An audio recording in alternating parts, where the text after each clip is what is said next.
혹시 하늘을 자세히 바라본 적 있으세요? 사람들이 잘 모르는 옛날 우리나라 UFO 이야기를 해보고 싶어서 말이에요. 먼저 1609년 조선시대로 잠시 시간을 거슬러 올라가 볼게요. 강릉 하늘에 붉은빛이 도는 신기한 항아리 모양의 불덩어리가 나타났대요. 맑은 하늘을 날던 그 괴이한 빛은 어느새 점점 커지더니 천천히 떨어지기도 하고 조정에까지 소문이 자자하게 퍼졌어요. 나라의 관리들이 하나둘 하늘을 바라보며 이상한 현상을 기록으로 남겼죠.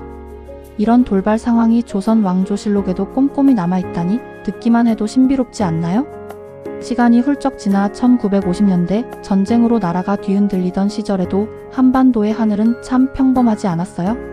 그때 미군 조종사들, 육군, 해군 등 수십 명이 밤낮으로 원반이나 구모양, 타원형 같은 정체불명의 비행체를 목격했다는 기록이 자주 보도됐어요. 이 UFO들은 전투기보다 훨씬 날렵하게 움직였고 심지어는 공군기가 UFO에 쫓겼다는 증언까지 있었대요. 불안한 시기라 더 도드라졌던 이 미스터리는 그 시절을 살아낸 사람들에게 아주 또렷한 기억으로 남아있답니다. 조금만 더 최근으로 와볼까요? 1976년 서울. 해가 지고 있던 저녁 하늘에 여러 개의 밝은 불빛이 갑자기 등장했어요.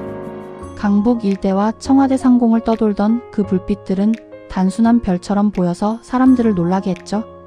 국군은 급하게 대공포를 발사하기까지 했는데 신기하게도 불빛들은 아무런 흔적도 남기지 않은 채 사라져버렸어요.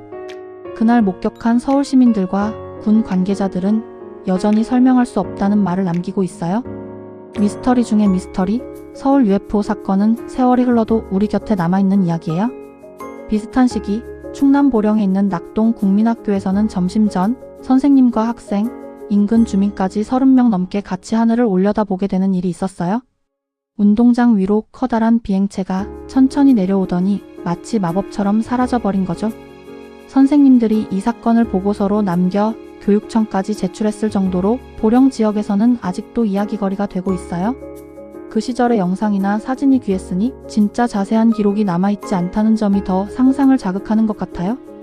또 우리나라 공군 조종사들 사이에서도 독특한 말이 전해져 내려와요. 비행훈련 중 은빛, 원반형 물체를 15초 넘게 육안으로 포착했다는 사람도 있고 동료들끼리 동시에 목격한 사례도 적지 않다네요. 당시에는 공식 보고로 작성된 일도 있었지만 대부분은 그냥 동료들끼리 가슴에 묻은 미스터리로 남았대요. 시간이 흘러 직접 그 장면을 목격한 사람들이 실명으로 증언을 해주기도 했죠. 그리고 1995년 9월 4일 경기도 가평 설곡리에서는 문화일보 김성규 사진기자가 노부부의 가을 일상을 찍고 있었죠.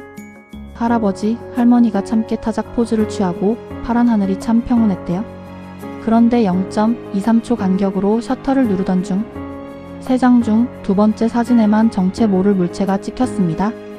김 기자는 그 순간 번쩍하는 느낌과 약간의 어지러움을 느꼈다고 해요. 필름과 원본이 온전히 남아 철저한 검증이 가능했고 군에도 문의했지만 당시 그 지역은 비행금지 구역이라는 답을 들었죠. 이틀 뒤인 9월 6일 문화일보 일면과 KBS 뉴스가 이 사진을 보도하면서 전국이 술렁였습니다.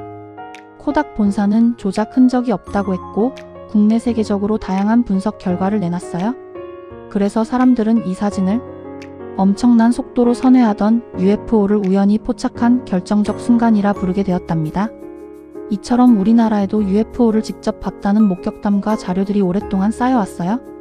아직까지 완벽하게 밝혀진 건 없지만 이런 이야기들이 있기에 하늘을 보는 순간마다 작은 두근거림과 상상이 살아나요. 혹시 어릴 때나 지난밤에 창밖을 보다 정체불명의 빛을 본 적 있나요? 앞으로도 우리 하늘은 언제든 미스터리한 사건으로 가득 찰 수 있답니다. 참, 마지막으로 한 가지 더요. 최근 미국에서는 요격과 관련된 공식 발표도 이어졌어요. 2023년 2월 중국 정찰 풍선 사태 직후 사흘 사이에 알래스카와 캐나다 유콘, 미 레이크 휴런 상공에서 정체불명 비행물체 3기가 전투기에 의해 연달아 격추되었다는 발표가 있었고 이후 백악관은 이들 물체가 상업취미 연구용 등 무해한 풍선일 가능성이 높다고 정리하며 탐지식별 절차를 보완하겠다고 밝혔죠.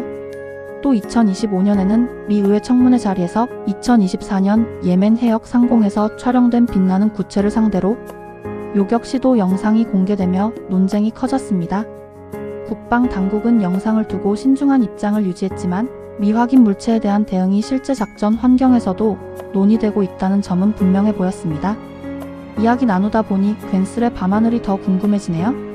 결국 우리의 몫은 호기심과 정확한 기록, 그리고 차분한 검증이겠죠? 오늘 이야기가 흥미로우셨다면 구독과 좋아요 꼭 부탁드려요.